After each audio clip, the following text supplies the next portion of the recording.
మాజీ మంత్రి డొక్కా మాణిక్య వరప్రసాద్ టీడీపీ కండువా కప్పుసం చంద్రబాబు కాళ్లు పట్టుకున్నారని ఆ కృతజ్ఞతతోనే వైసీపీపై విమర్శలు చేస్తున్నారని వైసీపీ తాడికొండ నియోజకవర్గ సమన్వయ డైమండ్ బాబు విమర్శించారు. డొక్కా లోపాయికారి ఒప్పందాలపై వైసీపీ క్రమశిక్షణ చర్యలు తీసుకోబోతుందని తెలిపారు. పార్టీ ఫిరాయించారని ఆయన ఆరోపించారు. టీడీపీలో పదవులు లేకపోయినా వైసీపీని తిట్టే ఉద్యోగమైనా ఇవ్వమని చంద్రబాబుతో డొక్కా కాళ్ల బేరానికి వెళ్లారని డైమండ్ బాబు అన్నారు. ఆ క్రమంలోనే చంద్రబాబుపై కృతజ్ఞతతో జగన్మోహన్ రెడ్డి సజ్జలపై విమర్శలు చేసుకుంటూ శేష జీవితాన్ని గడుపుతున్నారని ఎద్దేవా చేశారు. ప్రజలు అన్ని గమనిస్తున్నారని డొక్కా చరిత్రహీనుడిగా మిగిలిపోతారని డైమండ్ బాబు అన్నారు. తెలుగుదేశం పార్టీ నాయకులతో మాట్లాడుకోవటం, తెలుగుదేశం పార్టీ నాయకులతో మీరు లోపాయికారిగా మాట్లాడుకోవటం ఇది మంచి సాంప్రదాయం కాదని చెప్పారు ఆయన.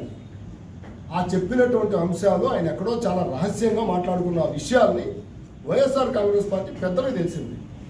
ఈ విషయాలు తెలిసిన తర్వాత మనం ఈ పార్టీలో మనుగడ సాగించలేమని చెప్పి ఆయనంతటా ఆయన పలాయనం చిత్తగించే కార్యక్రమంలో భాగంగా ఆయన చంద్రబాబు నాయుడు గారికి బేషరత్తుగా కాళ్ల మీద పడి అడిగిన ఒకే ఒక మాట ఏంటంటే, నాకు పార్టీలో ఏ పదవులు వద్దు, నేను జగన్మోహన్ రెడ్డి గారిని సజ్జల రామకృష్ణారెడ్డి గారిని తిట్టటమే నాకు ఉద్యోగంగా ఇవ్వండి, కానీ కండిషన్ ఏంటంటే మీ చేతుల మీదుగా నాకు మెళ్ళో టవల్ అయ్యిందని అడిగాడు.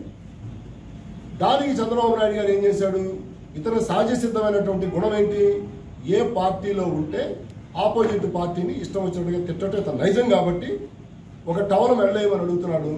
అతను కూడా ఏం చెప్తున్నాడు, జగన్ గారిని తిడతాను, సజ్జల గారిని తిడతాను, పార్టీ నాయకులను తిట్టుకుంటూ బతుకుతాను, ఈ శేష జీవితాన్ని ఈ విధంగా గడిపేస్తానని చెప్పి చంద్రబాబు నాయుడు గారు మాట్లాడు.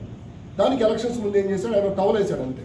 ఇక ఆ టవల్కి ప్రతిఫలంగా కృతజ్ఞతగా ఏం చేస్తున్నాడు ఆయన, మరి చంద్రబాబు నాయుడు గారు అడుగుతారు కదా, ఆ రోజు నీకు టవల్ వేసింది ఏదో పదవులు అడగలేదు కదా నన్ను, నువ్వు ఏం వద్దన్నావు కదా, నువ్వు జగన్ గారిని తిడతానో తిట్టట్లేదేంటి, సజ్జల తిడతానో తిట్టట్లేదేంటి సజ్జల రామకృష్ణారెడ్డి గారిని.